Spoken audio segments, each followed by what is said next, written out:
Pemirsa, Istana membantah kabar yang menyebut Presiden Prabowo menggunakan 2 pesawat saat bepergian ke luar negeri. Faktanya Prabowo hanya menggunakan 1 pesawat kepresidenan.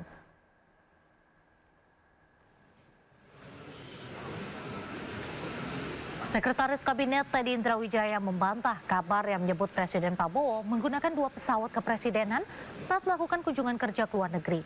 Bahkan Teddy menjelaskan sebelum menjabat sebagai presiden, Prabowo Subianto menggunakan pesawat milik pribadi.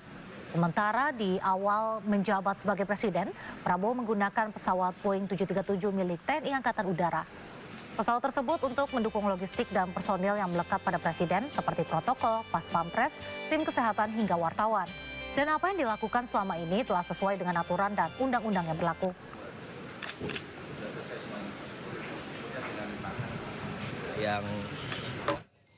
Jadi ada yang menyampaikan dan menanyakan bahwa Pak Presiden kalau ke luar negeri itu sekarang menggunakan 2 pesawat kenegaraan. Oke, saya jawab nggak ada itu. Ya, itu tidak benar.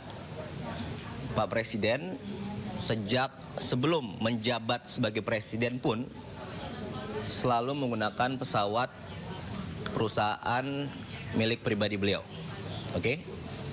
Dan saat ini sebagai presiden, bila keluar negeri, di awal-awal beliau menggunakan pesawat perusahaan pribadi beliau plus 1 pesawat TNI AU Boeing 737. Itu pun bukan pesawat kepresidenan. Untuk apa? Karena sesuai undang-undang, sesuai aturan, harus ada pas pampres, harus ada protokol, ada tim dokter, ada tim Kemlu, ada wartawan, sebagainya. Oke? Jadi saya mau sampaikan tidak benar bahwa Bapak Presiden menggunakan 2 pesawat kenegaraan kalau ke luar negeri. Faktanya, sejak sudah 1 tahun ini, Presiden Prabowo ke luar negeri jarak jauh selalu menggunakan pesawat 1. Apa itu? Maskapai nasional kebanggaan kita, Garuda Indonesia, Boeing 777. Pasti Anda. Pemirsa, informasi berikut menjadi peringatan bagi Anda yang punya hewan peliharaan agar selalu mengawasi. Di Bandung, Jawa Barat, gerombolan anjing peliharaan menyerang seorang bocah di Bandung, Jawa Barat hingga luka-luka. Sekumpulan anjing masuk ke permukiman di Jalan Cibuntu, Kota Bandung, Jawa Barat. Dalam rekaman kamera pengawas, anjing berjumlah 5 ekor ini tiba-tiba salah satu di antaranya menyerang dan menggigit seorang anak berusia 4 tahun. Anak tersebut melintas bersama kakeknya. Korban anak digigit pada bagian punggung hingga harus dilarikan ke rumah sakit. Warga kemudian berupaya mengejar kawanan anjing tersebut. Salah satu kerabat korban mengatakan jika kelima ekor anjing memakai kalung dan disertai chip. 5 ekor anjing ternyata peliharaan yang terlepas dari tuannya hingga masuk ke permukiman. Usai kejadian itu, pemilik telah menemui keluarga korban dan berjanji menanggung seluruh biaya pengobatan. Masalah ini juga telah diselesaikan secara kekeluargaan oleh kedua belah pihak. Dari Bandung, Jawa Barat, Jupita Melana, iNews melaporkan. Seorang nenek berjualan di pasar di Banda Aceh menjadi target komplotan jambret. Tas dijambret pelaku membuat korban terjatuh dan mengalami luka di bagian kepala.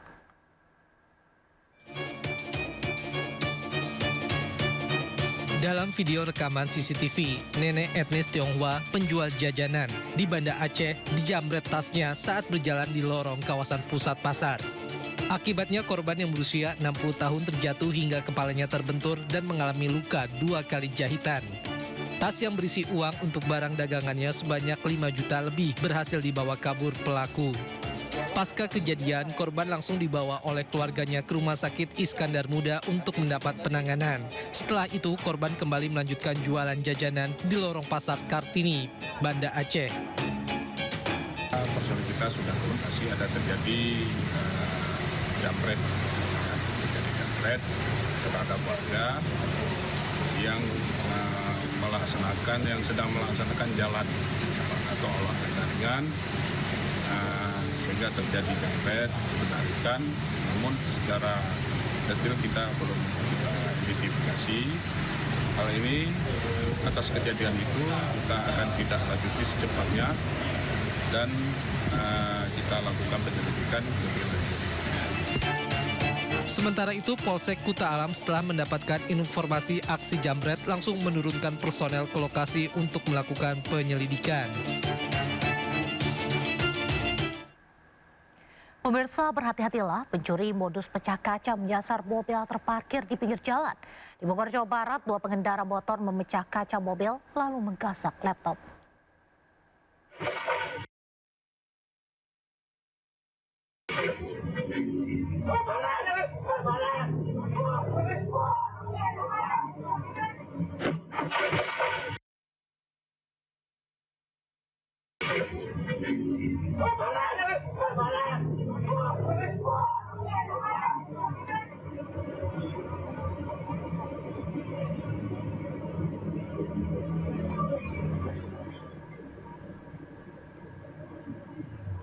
Pemirsa, 2 pria pengendara motor terekam CCTV saat berhenti di pinggir jalan raya Transyogi Cilengsi, Bogor.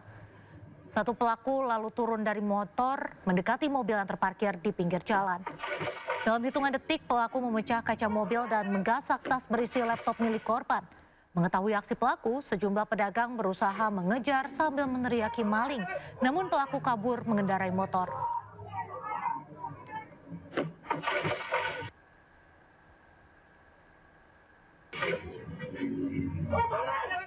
Waspadalah pencurian dengan modus COD atau bayar di tempat. Kali ini, seorang wanita menjadi korban pencurian dengan modus COD di Bogor, Jawa Barat.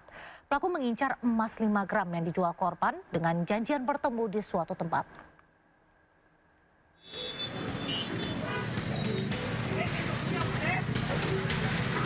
Seorang pria yang diduga pelaku pencurian babak belur dihakimi massa di Jalan Camat Enjan, Cilengsi, Kabupaten Bogor, Jawa Barat, terekam CCTV.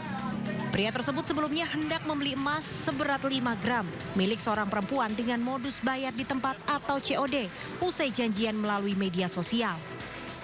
Saat beralasan ingin mengecek barang, pelaku justru membawa kabur emas ke dalam gang, namun berhasil ditangkap oleh warga.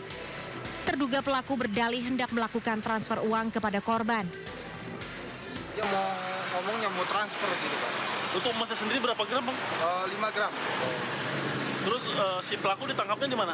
Ditangkapnya di belakang, Pak. Di belakang gang. Ya. Oke, sempat dikumpulin masa, Bang? Ya? Sempat dihajar masa berarti ya? Iya. Saat beraksi, pelaku diduga tidak sendirian namun bersama rekannya yang masih dalam pengejaran. Polisi mengimbau masyarakat agar lebih waspada saat bertransaksi secara daring, terutama dengan sistem bayar di tempat. Dari Kabupaten Bogor, Jawa Barat, Cahyat Supriyatna, iNews melaporkan. Pemirsa, razia peredaran obat keras digelar di Pasar Tanah Abang, Jakarta Pusat. 5 pria berperan sebagai pengedar ditangkap.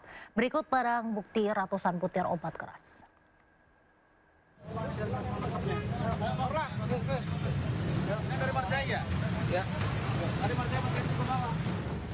5 pengedar obat keras eceran terjerat razia petugas di Pasar Tanah Abang, Jakarta Pusat.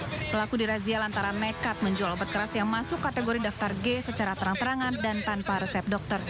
Sebanyak 900 butir obat daftar G disita petugas dari tangan pelaku.